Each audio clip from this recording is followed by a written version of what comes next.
বিশ্বের প্রথম $1 ট্রিলিয়ন মালিক হিসেবে ইতিহাস গড়েছেন প্রযুক্তি ও মহাকাশ গবেষণা প্রতিষ্ঠান স্পেস এক্স-এর প্রধান ইলন মাস্ক।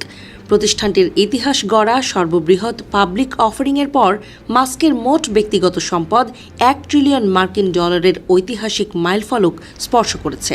এই বিপুল পরিমাণ অর্থ আসলে কতটা বিশাল তা সাধারণ মানুষের পক্ষে কল্পনা করাও কঠিন।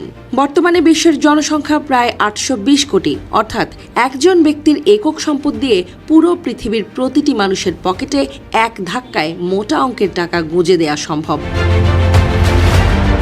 নগদ অর্থের হিসেবে এই $1 ট্রিলিয়ন কথা চিন্তা করলে মাথা ঘুরে যাওয়ার জোগাড় হবে।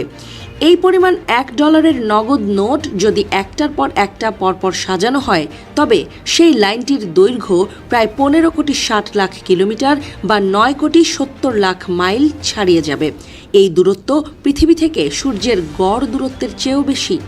এমনকি এই টাকার লাইন দিয়ে পুরো চাঁদকে 200 বারেরও বেশি পেঁচিয়ে ফেলা সম্ভব। বর্তমানে মার্কিন যুক্তরাষ্ট্রে যেখানে একটি মাঝারি মানের বাড়ির গড় মূল্য প্রায় $4,03,200, সেখানে মাস্কের এই $1 ট্রিলিয়ন সম্পদ দিয়ে একবারে প্রায় 25 লাখ বাড়ি সরাসরি কিনে ফেলা সম্ভব। এই বিশাল পরিমাণ বাড়ি দিয়ে বিশ্বের যে কোনো বড় মেগাসিটির সামগ্রিক জনসংখ্যার আবাসন সংকট এক নিমিষেই দূর করে দেয়া যাবে। এছাড়া ইলন মাস্কের নিজের জন্মভূমি দক্ষিণ আফ্রিকার বার্ষিক অর্থনীতির আকার প্রায় $480 বিলিয়ন।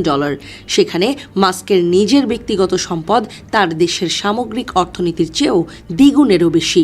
বাস্তবে পুরো পৃথিবীতে মাত্র হাতে গোনা কয়েকটি দেশের বার্ষিক জিডিপি এই $1 ট্রিলিয়ন ওপরে রয়েছে। শুধু তাই নয়, বিলিয়নারদের সঙ্গে ইলন মাস্কের ব্যবধান এখন আকাশচুম্বী। বিশ্বখ্যাত ধনকুবের Larry Page, Sergey Brin, Jeff Bezos এবং ল্যারি এলিসনের মতো 4 জন ধনকুবেরের সমস্ত ব্যক্তিগত সম্পদ একত্রিত করলেও তা ইলন মাস্কের একক সম্পদের প্রায় কাছাকাছি পৌঁছাবে মাত্র। তবে অর্থনীতিবিদরা মনে করিয়ে দিচ্ছেন, ধনীদের সম্পদের বড় অংশ নগদ অর্থ নয়, বরং তা কোম্পানির শেয়ার, বিনিয়োগ ও বিভিন্ন সম্পদের বাজার মূল্যের ওপর নির্ভরশীল।